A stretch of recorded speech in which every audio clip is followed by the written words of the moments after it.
Oi, pessoal, bem-vindos, bem-vindas de volta aí à Prosa com Bertaglia, a prosa que está ficando cada vez mais interessante. E vejam bem, vocês agora estão trazendo os temas para nós conversarmos, prosearmos aqui na Prosa com Bertaglia.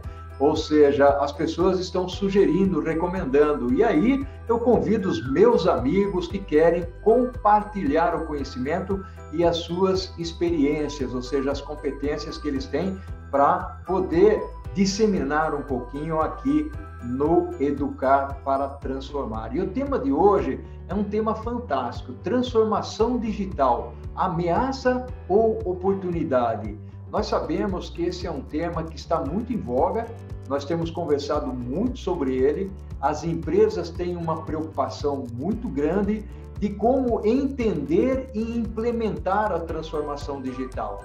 Em alguns aspectos, pode ser uma ameaça se não houver, principalmente, uma preparação pelo lado das pessoas. Olha aí, eu estou falando de um tópico extremamente interessante, porque é a preparação das pessoas que é fundamental. Mas o que essa transformação digital pode trazer, por exemplo, de vantagem competitiva para aquelas empresas que mergulham nesse mundo? Por outro lado, vamos raciocinar um pouquinho e pensar: será que todo mundo deve se transformar digitalmente? Onde é que se encontra o ponto de equilíbrio das organizações? Indústria 4.0, logística 4.0, RH 4.0, enfim, a revolução 4.0 está aí.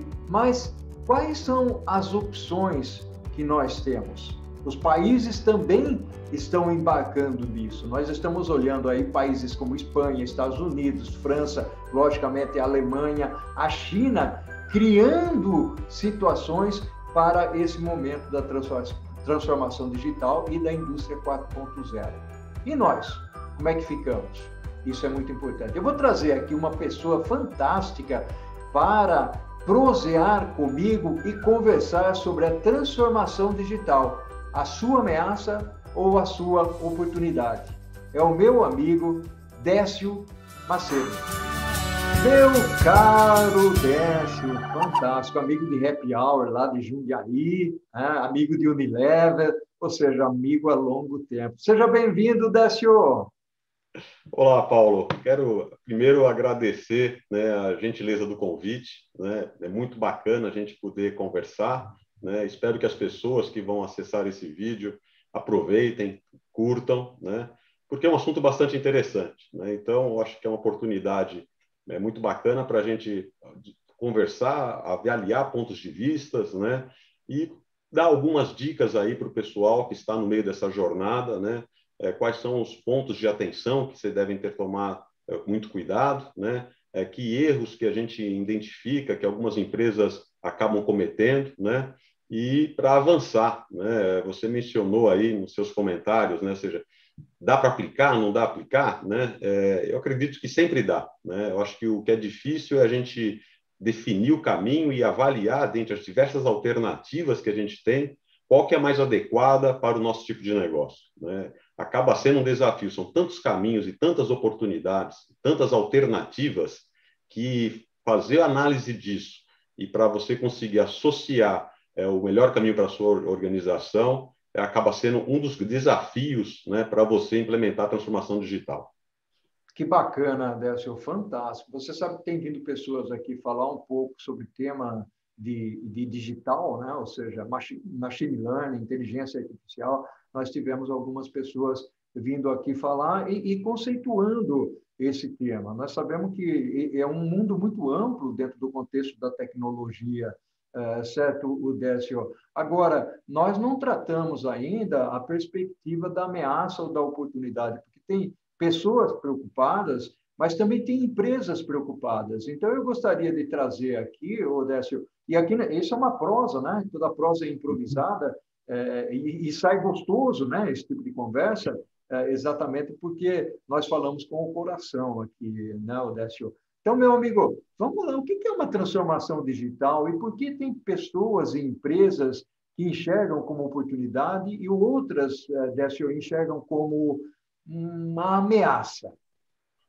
Vamos lá, Paulo. Eu diria o seguinte, né? Ou seja, a transformação digital à medida que a tecnologia foi avançando, né, e você conseguiu avançar na tecnologia, na questão da portabilidade dos equipamentos, né, e principalmente nas conexões entre os diversos equipamentos, né, isso ajudou muito a viabilizar e deixar disponível para as empresas, né, tecnologias e serviços que antes não eram acessíveis ou eram extremamente caros, né? Então, eu acho que o advento, para ilustrar melhor, né, para as pessoas, que marca muito o início da transformação digital, é o próprio iPhone, né? Ou seja, antes disso a gente não tinha essa portabilidade, a gente não tinha algo nesse tipo de custo com essa capacidade de processamento e integração, né? Quando o iPhone nasceu, começou a abrir um leque de oportunidades, né? Isso acabou se estendendo para outros tipos de tecnologias, evidentemente, né? A partir daí, eu diria que começa a ser oportunidade para quem para e pensa o seu negócio, né? Considerando o que é possível ser feito com toda essa tecnologia que está aí disponível. Você mencionou algumas delas, né? A questão do machine learning, da inteligência artificial. A gente poderia agregar nisso todas as questões de big data, as questões das mídias sociais, né? Então, esse pacote de tecnologias que está à nossa disposição é que você tem que analisar e fazer a identificação de quais são os pontos representados nessas tecnologias que você pode fazer conexão e, com isso, criar negócios, alavancar negócios, né? E melhorar negócios, né? Agora, se você entende que o seu negócio, né, a parte de toda essa tecnologia, ele consegue se manter, isso pode ser uma verdade, né? Existe possibilidade disso, mas não é o que seria, a estatística está muito contrária a isso, né? O que a estatística e o que o mercado e o que a história que a gente vê nesse mundo de transformação digital é que surgem empresas, né, muitas vezes completamente fora do seu mercado, né, e que acabam criando, né, produtos e serviços, né, de uma forma muito diferente, né, e que acabam competindo com você, né?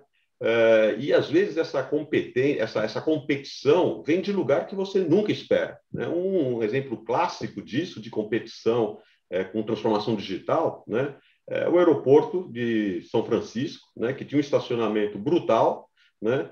E com o advento do Uber, né? As pessoas deixaram de usar o estacionamento, né? E deslocar com o seu próprio carro e parar no estacionamento, e começou a utilizar o Uber. E com isso o estacionamento começou a ficar ocioso. Então, muitas vezes você imagina que o seu concorrente é o outro estacionamento, né? Quando, na verdade, ele pode ser um outro negócio completamente diferente. Então, a transformação digital ela acaba viabilizando um mundo, né, que para o Uber foi uma oportunidade, né, para o estacionamento foi uma ameaça. E está cheio de exemplo disso, né? Exemplos mais clássicos também, que todo mundo viveu, sentiu aqui no Brasil, né, em várias partes do mundo. Você pega, por exemplo, a própria Blockbuster, né? Que tinha um mercado, tinha um negócio sólido, né? Era muito gostoso você, num sábado à tarde, pegar os filhos, o lugar era muito agradável. Além dos filmes, tinham outras coisas para você comprar, salgadinhos, pipoca, uma decoração muito legal, televisão para a molecada ficar vendo enquanto você escolhe um vídeo.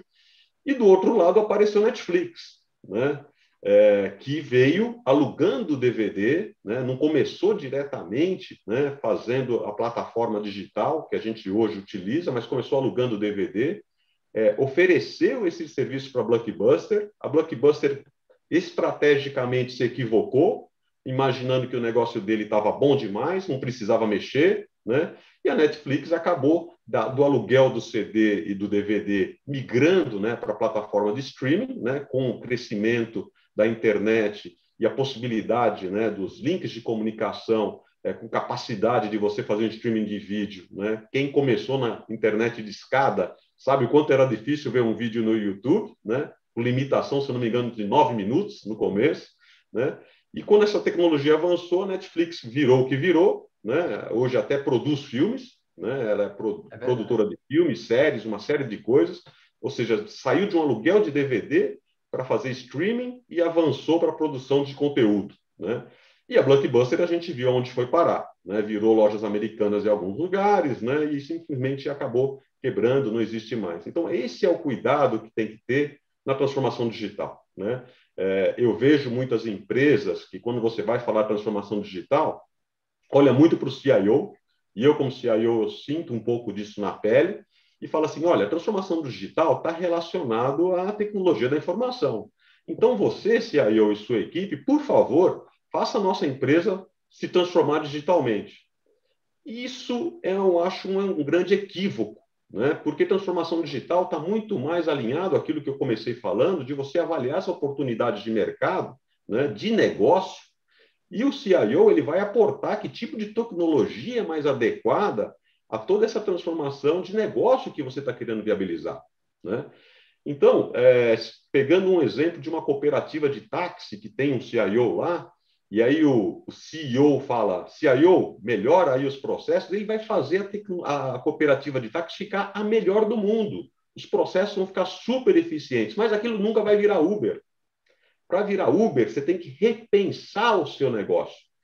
E eu acho que é interessante, né, que o que eu tenho observado é que nenhuma cooperativa de táxi virou Uber, né? Nenhuma Blockbuster virou Netflix. O que tem acontecido, né, em grande medida, deve ter alguma exceção, que eu não estou familiarizado, é que aquela empresa que acaba fazendo um novo negócio, né, que faz uma ruptura, né, que cria algo completamente novo, ela normalmente não é um player, né, reconhecido naquele segmento, né? A gente falou aqui de Uber, que não tinha nada a ver com cooperativa de táxis, aluguel de carros, nada disso. A gente falou da Netflix, que também não tinha nada disso, né? Então, eu acho que essa oportunidade de transformação digital está muito em você avaliar o negócio. Qual que é a sua perspectiva disso, Paulo? Olha, à medida que você foi trazendo exemplos aí, o Décio, eu comecei a recordar aqui alguns deles, né? Airbnb é outro exemplo, né? Bastante característico, até por conta de que, com o modelo de negócio implementado, esse modelo de negócios acaba, de certa forma, competindo com os hotéis. Tá? Logicamente, nós estamos vivendo um momento de pandemia, então a situação ela se transforma um pouquinho. Tá? E um outro, à medida que você foi falando, dando exemplos aí, é a Kodak, a famigerada Kodak, que entrou em concordata em função de uma miopia estratégica sem tamanho, que foi a história de inventar a máquina fotográfica digital, mas por conta do filme, que era o carro-chefe, e a ideia seria não sacrificar o filme, então engavetou o projeto que foi inventado pela Kodak.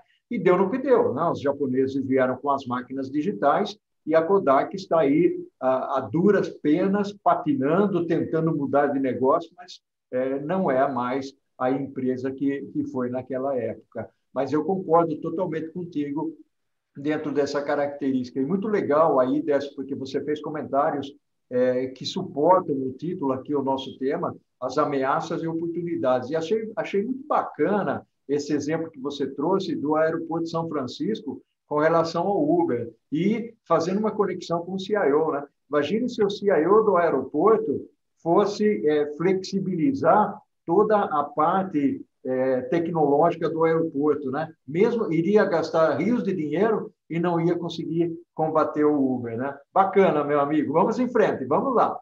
É isso aí.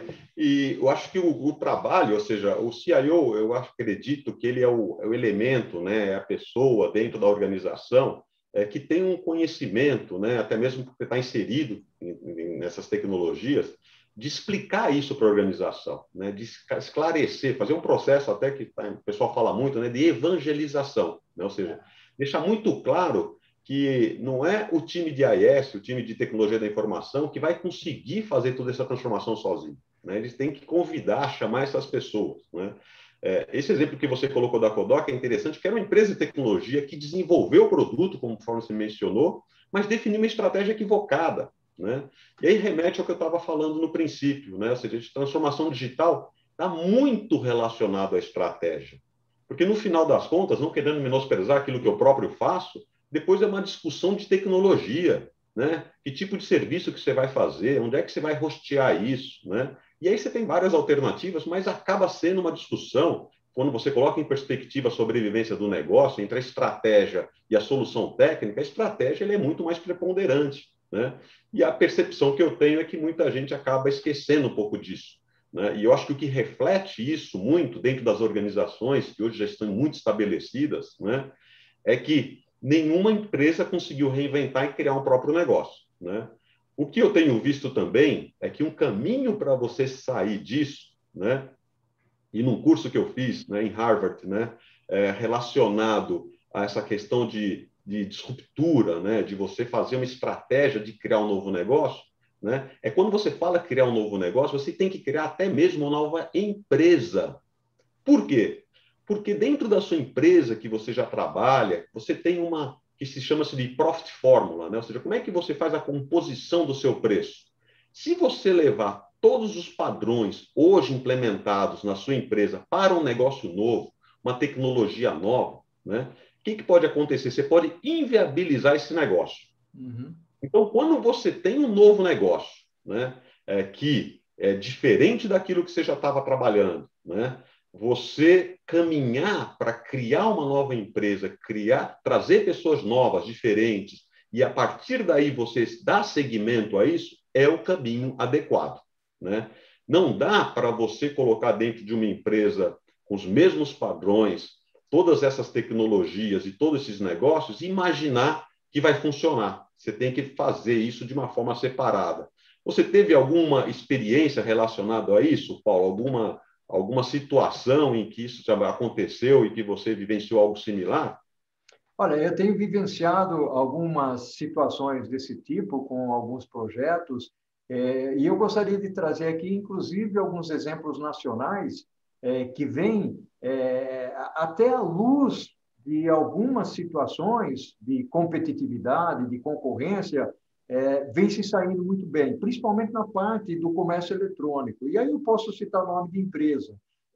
A entrada da Amazon no Brasil, por exemplo, fez com que as empresas nacionais, tipo a Magazine Luiza, o próprio Mercado Livre, né, que é uma empresa que vem se agigantando cada vez mais, principalmente pelo lado digital. Então, nós temos aí uma característica extremamente importante. Uma outra que a gente poderia mencionar, que vem se aproveitando muito bem da situação atual e crescendo barbaridade, é a iFood. É empresa nossa, empresa aqui pertinho da gente, os donos, né, estão aí em Campinas. Então, essa experiência que nós precisamos enxergar. Odécio, eu vou dizer uma coisa para você. Passou muito rápido o primeiro tempo da nossa prosa aqui. Eu gostaria de fazer o seguinte, meu amigo, gostaria de tomar uma água, fazer um intervalozinho aqui e voltar para o segundo tópico, olhando pela perspectiva dos desafios, principalmente, e mencionando mais nomes de mercado. Nós temos uma Natura aí que está nadando de braçada também. Né? Vamos lá? Vamos nessa? Com certeza, vamos sim. Décio, meu amigo, que prosa fantástica, muito, muito bacana. Você sabe que a prosa ela é improvisada, né? Quem sabe faz ao vivo, né, Décio? Você, como professor aí, bom professor, também improvisa e conhece. É isso que é importante. A experiência é a velha história. Quando nós temos experiência e conhecimento, a gente consegue transmitir, e você está fazendo isso aqui com uma exatidão e com uma força de vontade, de expressão que me encanta. Tá? Gente do bem é sempre bem-vinda aqui. Vamos em frente, eu queria explorar um pouquinho agora os desafios. A gente falou de algumas empresas nacionais aí, a pandemia trouxe desafios, mas independentemente da pandemia, Odécio, até para sobreviver, as empresas precisam pensar bem nesse aspecto aí, né? Ou seja, a transformação digital ela é oportunidade para quem sabe aproveitar e ameaça para aquela que não sabe aproveitar, ou tem lá suas limitações de alguma maneira, limitação de recursos, tanto pessoas que pensam nesse viés, você citou aí o aeroporto de São Francisco e o Uber, como recursos financeiros também. Vamos explorar esse lado? Com certeza, Paulo. Eu vejo o seguinte, né? Uma coisa que preocupa é que existe uma pressão muito forte, até mesmo de acionistas, né, para as organizações, né, com relação a esse tema. E, às vezes, a resposta da organização é pegar alguns projetos que estão relacionados à internet das coisas, alguns projetos que estão relacionados à Big Data, né? Coloca dentro de um conjunto, de um pacote e chama isso de transformação digital, né? Ao meu ver, isso não é transformação digital, né? Não é, você não pode pegar os projetos de TI, tudo aquilo relacionado a sistemas, e chamar isso de transformação digital. Tem que ter a perspectiva de negócio, né? Tem que ter a perspectiva do que você quer fazer, né? Você, quando citou alguns exemplos de empresas como a Amazon, quando chegou no Brasil, né? A Magazine Luiza, né? Mercado Livre, na verdade, eles criaram plataformas, né? E a Natura, né? Eu tive a oportunidade de assistir uma palestra do Fernando, quando ele estava como CIO da Natura, né? Quando ele fala de criar plataforma, né? Com os serviços que eles estão trabalhando.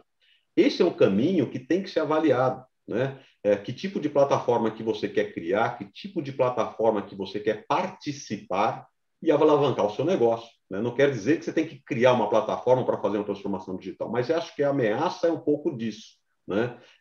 A grande pergunta é o que você quer fazer, né? Aonde que você quer chegar? Não simplesmente capsular alguns projetos. Eu conheço empresas que fizeram isso, né? Encapsularam projetos com essa etiqueta de transformação digital e a coisa não funcionou, não avançou. Por quê? Faltou a questão estratégica, faltou a questão de onde a gente quer chegar, né? Faltou a questão de ousadia, né? De você querer apostar, de acreditar, né? A gente, nesse mundo, né, não quer dizer que todos os projetos que são implementados vão ser um sucesso retumbante, né? Isso não acontece. Thomas Edison foi acertar na lâmpada quando estava lá pela milésima, que conseguiu fazer a primeira acender e ficar acesa durante um determinado período. Mesma coisa, mas cada tentativa... Primeiro você tem que entender, junto com a liderança da organização, que isso faz parte do jogo, né? Que errar vai fazer parte. Agora, você tem que errar e erre rápido, né? Não fique insistindo no erro durante muito tempo, né? Então, tem que ter essa compreensão, tem que admitir que isso vai acontecer, tem que testar, provar, e a partir daí, tem até novas metodologias, né, que já não são tão novas, né, que ajudam a você implementar projetos de uma forma mais rápida, ajuda você testar essas coisas de uma forma mais rápida. Então, você tem que estar aberto a essas novas metodologias, você tem que estar aberto a essas novas oportunidades, você tem que estar aberto à possibilidade de falha, você tem que entender que essa falha vai acontecer, e quando a falha acontecer, não é erramos, né? Vamos para a próxima. Não, por que erramos? Por que isso não funcionou? O que a gente pode fazer diferente? Né? Refletir sobre isso e, a partir daí, você consegue avançar, né? Então, eu acho que são esses os principais cuidados que você tem que ter para embarcar nessa jornada, né? Ter essas considerações para não sair de uma forma deslocada, comprando aplicativos, implementando sistemas que não vão agregar no seu negócio. Agora, outra perspectiva é que tem que ter paciência, né? Quantos anos que a Uber demorou para ter um lucro? Quantos anos que a Amazon demorou para ter um lucro? Exatamente. Né? E muitas empresas, quando fazem uma análise de um negócio, e quanto isso vai me dar de dinheiro no final do ano? Né? A resposta pode ser nada. E durante quantos anos? Talvez 5, 10, né? Até você ter um negócio. Né? A Amazon ela ficou anos a fio sem dar dinheiro, sem dar lucro. E é uma capacidade de reinvestir muito forte. Então, porque sabe que esse tipo de negócio não é tão simples de você implementar. Então, tem que ter essa paciência, tem que ter essa curiosidade, tem que ter essa flexibilidade para conseguir fazer essas implementações, para conseguir transformar em realidade todas essas questões. Né? A Magazine Luiza é um exemplo interessante, porque hoje o que eu vejo dessa organização é que a plataforma hoje é o principal negócio com relação ao varejo deles. Né? Eu acho que a capacidade de gerar negócio da plataforma deles, e qualquer pessoa que quer vender alguma coisa, entre em contato com eles, anuncia lá e vai ter um espaço ali para fazer seus negócios. Né? E na pandemia, né, que é um momento crítico, isso foi muito mais alavancado. Né? Quanto que pessoas que nunca tinham experimentado comprar de uma forma pela internet, experimentaram isso e viram o quanto que é legal. Né? Comprar coisas completamente diferentes, de um travesseiro, um aparelho de som, a fazer supermercado, tudo você pode comprar hoje utilizando essas plataformas. Né? E o incrível, né, coisas que no passado você tinha até um tempo de entrega muito grande, tem organizações que você tira um pedido, entregam em 2 horas, em 4 horas, em um dia, coisas que num passado não muito longe era um mês para você receber. É, é. Né? Então, Maravilha, meu amigo. Odécio, essas suas colocações, ponderações estão fantásticas realmente e leva a algumas considerações de negócios que a transformação digital ou o mundo digital, o mundo 4.0, eu às vezes chamo de mundo 4.0, ele tem trazido para a gente.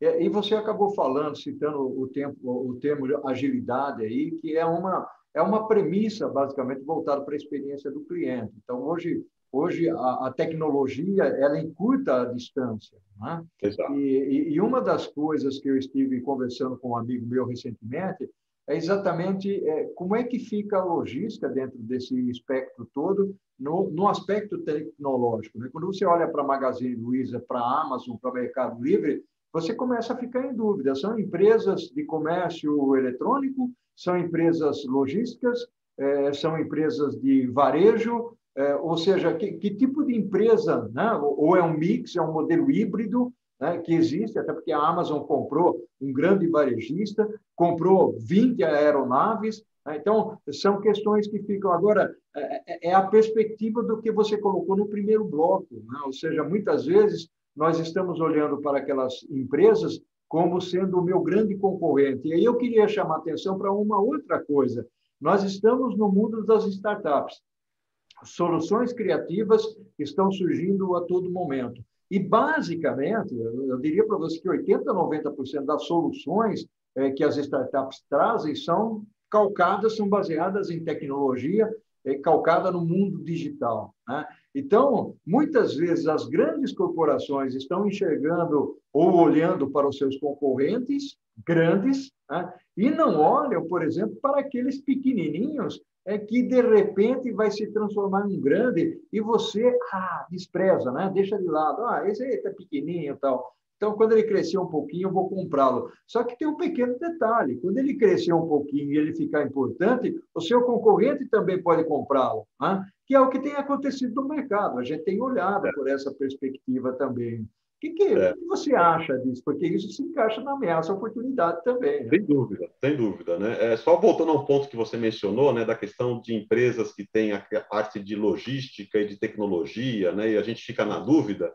Eu lembro uma vez que eu estava fazendo um check-up, né, e aí conversando com a pessoa que estava do meu lado, executivo de um grande varejo, né, e ele era responsável por logística e também por tecnologia, né? Então, o grande varejo decidiu, né, essa empresa que esse executivo trabalhava, decidiu fazer a união dessas duas áreas, justamente por conta do que você mencionou, né? Elas são tão inerentes, né? Você não faz logística sem tecnologia, né? E a tecnologia ela viabiliza muitos negócios de logística. Então, acabou fazendo a fusão para você ter uma melhor gestão e melhor aderência a tudo isso, né? Então, isso é um ponto, né, que algumas empresas perceberam que essa reorganização organizacional trouxe uma perspectiva e mais velocidade para implementar os projetos e buscar novos caminhos para a organização, né? Agora, esse ponto que você tocou de startup é muito curioso, porque quando elas começam com 0,5% do mercado, né? Só que, de repente, do 0,5% ela vai para 1%. E o grande fala, 1%. Depois 2, 4, 8. Eles vão crescendo em PG. Né? Eles vão crescendo em PG. E quando você se vira para ver o que aconteceu, ele já tomou seu mercado. Né? Que foi o que aconteceu, a gente voltando ao exemplo de Netflix e Blockbuster. Né? Quando o Blockbuster foi olhar para ver o que estava acontecendo, já era. Não deu tempo. Então, aí está muito mais relacionado à estratégia de disrupção. Né? E o que o cara que está fazendo uma startup, né, ele busca? Ele busca criar um produto ou serviço que a empresa hoje líder que participa do negócio, ela não tem uma vantagem competitiva, porque a tecnologia ou a forma que você vai oferecer esse serviço, ele, na empresa dele, ele não tem nada que ajude, né, que dê mais velocidade, que dê mais condição para ele competir. Por isso que ele acaba não competindo, né? Por isso que ele acaba não conseguindo encarar a briga, né? E como ele cresce a startup, a facilidade que tem, né? Quando você fala de um Facebook, quantos anos que demorou para chegar em 100 milhões ou 1 bilhão de usuários, né? Você percebe que a velocidade hoje de você alcançar, né, os seus consumidores, os seus clientes, é muito rápido, né? Então, esse tempo de você avaliar a startup, né, e de você perceber que isso pode ser interessante ao seu negócio, e você já buscar fazer uma parceria ou até mesmo uma aquisição, uma incorporação, é um ponto de grande atenção, né? Na empresa que eu trabalho, tem uma área que é dedicada, que fica lá na Suíça, dedicada a monitorar isso, acompanhar isso, né? A gente tem uma organização também no Vale do Silício que fica atenada a essas novas tecnologias, essas novas oportunidades. Então, isso é chave, é chave. E uma outra coisa que é importante para a gente considerar nesse espectro de transformação digital é a organização para fazer a mudança, mudar o centro de gravidade, grandes corporações, não é do dia para a noite, né? Então, você tem diversos negócios, as grandes corporações hoje não tem só um negócio, são vários negócios, vários segmentos, né? A gente falou da Amazon, eles têm empresa aeroespacial, que o Jeff Bezos já está aí planejando a viagem dele para o espaço no próprio foguete, né? E tem outras questões, ele tem supermercado, tem a plataforma digital dele. Então, quando uma grande organização decide falar, puxa, eu quero fazer uma mudança, eu quero sair do físico para o digital, não dá para fazer uma mudança dessa em 6 meses, 1 ano, né? Tem que traçar um roadmap, que tipo de divisão, de unidade de negócio que eu vou fazer o meu desinvestimento, que tipo de negócio que eu vou adquirir, e aí quando vai tirando de um lado, agregando do outro, através de crescimento orgânico ou incorporação de empresas de médio porte ou incorporação de startups, a partir daí que você consegue mudar o seu centro de gravidade, né? E essa mudança de centro de gravidade vai te posicionar aonde você quer. O que você pensa disso, Paulo? Décio, eu penso exatamente como você. Você trouxe elementos fantásticos aí, exemplos fantásticos para a nossa conversa. Dá para perceber claramente que se as empresas elas não prestarem atenção no que está acontecendo, elas vão ficar para trás.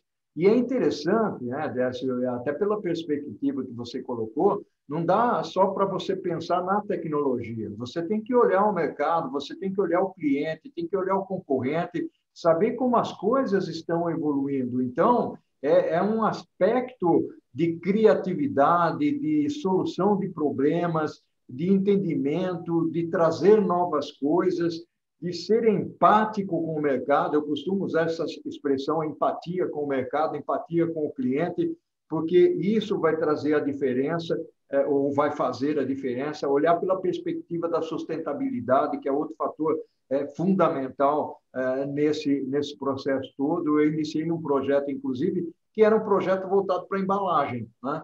E quando eu coloquei a perspectiva da sustentabilidade na embalagem para o cliente, ele falou, nossa, mas espera aí, aqui tem algo mais interessante. E, no final das contas, toda a empresa foi envolvida nesse processo, exatamente por causa dessa palavrinha mágica, que espero ela não se torne um fator muito comum e muito batido e ninguém faça nada. Mas, meu amigo querido, nós estamos aqui finalizando a prosa com o Bertaglia. Foi uma prosa fantástica, Décio. A minha gratidão enorme para você, tá? Paulo, eu que agradeço. É sempre um grande prazer conversar contigo. Eu espero que as pessoas que vão assistir a esse vídeo tenham aproveitado, né? Que façam os comentários, né? Porque a ideia é trocar experiências, né? A gente quer avançar, a gente quer ir para frente, e somente conversando, somente compartilhando conhecimento, né? Que a gente consegue fazer isso, né? Sozinho você não consegue chegar em lugar nenhum. Muito obrigado pela oportunidade e um grande prazer falar contigo. Novamente, um forte abraço para você. Ao infinito e além. Tudo de bom. Abraço, O que fazemos em vida ecoa na eternidade. Um grande abraço, Paulo. Valeu. Tchau, tchau. Tudo de bom. Tchau, tchau.